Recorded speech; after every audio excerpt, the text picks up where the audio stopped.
예, 사주 해설합니다. 이 사주는 경신년에 태어나서 이무월, 임자일, 계묘시, 임수일주가 5월에 묘시에 태어난 건명 남자인데요.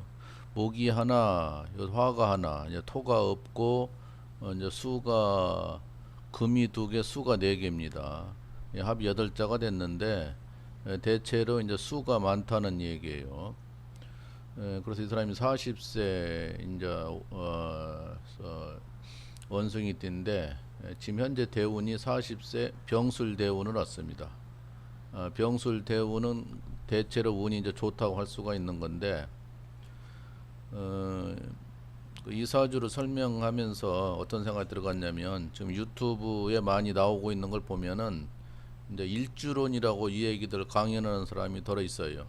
일주론이 뭐 갑인 일주니, 을묘 일주니, 병호 일주니, 정사 일주니, 무술, 무진, 기미, 경신, 신유, 임자, 계해 이런 것을 이제 설명을 합니다. 그렇게 타고 나면은 배우자 운이 나쁘다든가 매사가 어렵다든가 그렇게 이제 해설하는 분들이 들어 있어요. 근데 그게 뭐 틀린 말도 아니고 맞는 말도 아니에요. 50%는 맞고 50%는 틀리는 거예요. 이제 그 일주만 가지고 이 얘기하면 후학들이나 일반인들은 아이고 내가 그 일주니까 내가 배우자가 안 좋은가 운이 안 좋은가 다 그렇게 이제 몰아가기 쉬워요.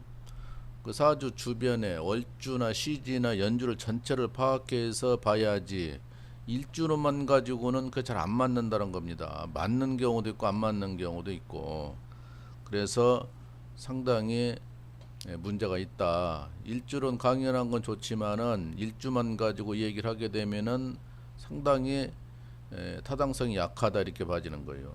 이 사주도 물론 임수로 태어나서 물이 상당히 강합니다. 그래서 이제 배우자가 깨지게 생기고 이제 불이니까 물로 배우자를 꺼버리는 생기니까 배우자가 운이 약하고 배우자 파동이 있는 건 사실이에요. 자모형도 있을 뿐더러 좌우충도 있고 충이라는 건 깨진다는 얘기고 자모형은 냉랭하니 정이 없다. 그러니까 이제 배우자 풍파가 따른다는 건데 이 정도로 구성이 되면 이제 그렇게 맞는 거예요. 근데 이제 그 일주론을 보면 좋다는 것보다는 부정적으로 이러이런 일주를 가지면은 이별하기 쉽다, 부부 풍파가 따른다 그런 개념으로 많이 얘기를 해요.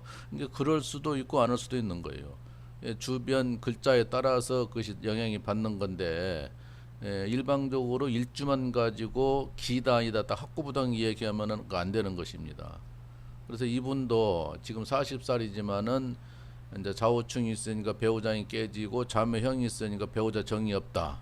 뭐 등등 이렇게 이야기하고 또 내가 다른 데 물이 없으면서 임자일주는 상관없는 거예요.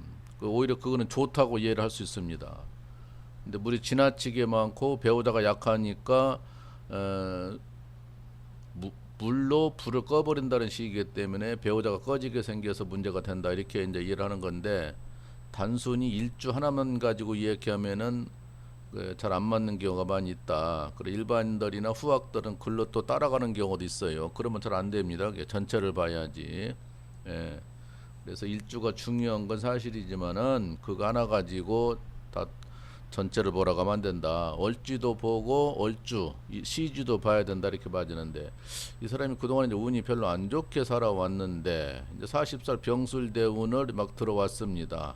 올해 이제 기해인데 1년짜리 운으로 보면은 별로 안 좋게 흘러가서 문제가 되고 이제 병술 막 들어왔는데 근데 상당히 천간에 물이 많아서 병이 꺼지게 생겼는 거예요. 그래서 운이 들어와도 크게 좋지는 않다 이렇게 봐지고 또 내년에 좌우충이 있어서 부부간에 좀 풍파가 따를 수도 있다. 네, 그래서 봄이 온다 해서 무조건 봄날 같이 뜨뜻하지가 않고 꽃샘추위라는 게 있어서 겨울 여력이 많이 남아 있듯이 운이 바뀌어도 좀 기다려야 되는 것이 있습니다.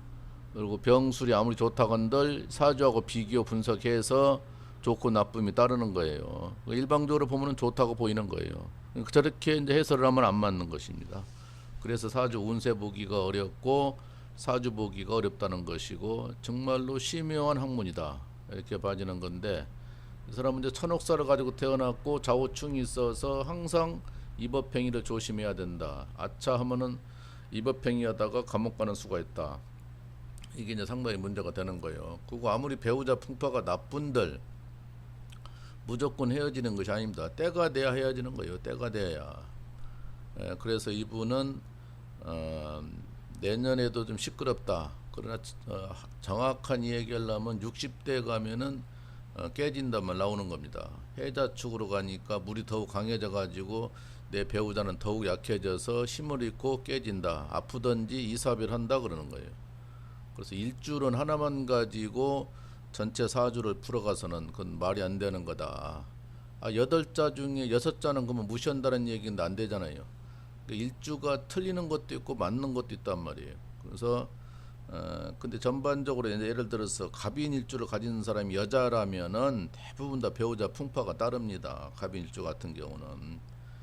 그래서 그런 점이 문제가 있고 정사 일주도 그렇고 뭐 기미, 무술, 경신, 신유 대부분 다 따르기는 따라. 근데 전체가 그렇지는 않은 거예요. 사주에 따라서 틀리고 또 운이 잘 받쳐주면은 또 그것도 무마하고 잘 넘어갈 수 있는 거예요. 그래서 사주가 글자대로 다 가는 건 아니고 운세를 대운을 봐야 된다.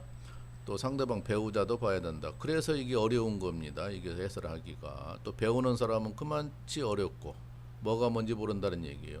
그러니까 일주만 고정 개념으로 보면은 안 돼요. 전체를 봐야 되지. 그러니까 바둑 잘 두는 사람은 프로 기사들은 50수, 100수를 다 봅니다. 바둑을 전체를 한 300 몇십 수를 두어 놓고도 완전 헤쳐 놓고 1번에서부터 순서대로 다 놓는 게 프로 기사들이에요. 근데 아마추어들은 몇 수를 못 봐. 앞으로 뭐 2, 3수, 5수를 못 보는 거예요. 그 차이예요. 사주도 잘하는 사람일수록 수십 수를 본다. 공부를 짧은 사람이고 통배를 짧은 사람은 몇 수를 못 보니까 허당으로 해설을 할 수가 있다.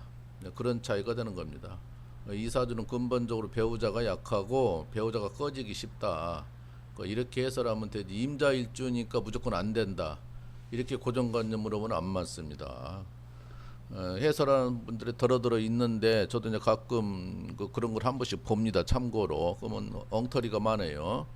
그러다 보면은 그 후학들이나 인자 배우는 사람들, 초보자들 또 일반인들은 이제 그런 식으로 몰고 가는 거예요. 아, 내가 임자일주니까 그렇다. 내 주변 사람이 임자일주니까 그렇더라. 또 거기다 맞춰보는 거예요. 그럼 또 그렇게 비슷하게 가는 사람이 많이 있어. 그렇게 해가지고 고정관념으로 생기는 그거 잘못된 겁니다. 그래서 그 사주하기 어렵다는 것인데 이분도 운이 별로 안 좋지만은 그러나 40대 10년짜리 운은 그나마 좋은데 그래도 그것도 이래저래 썩 좋지는 않은데 자기 운의 중에서는 그래도 좋은 편이라고 봐지는 겁니다. 여기까지만 해봅니다.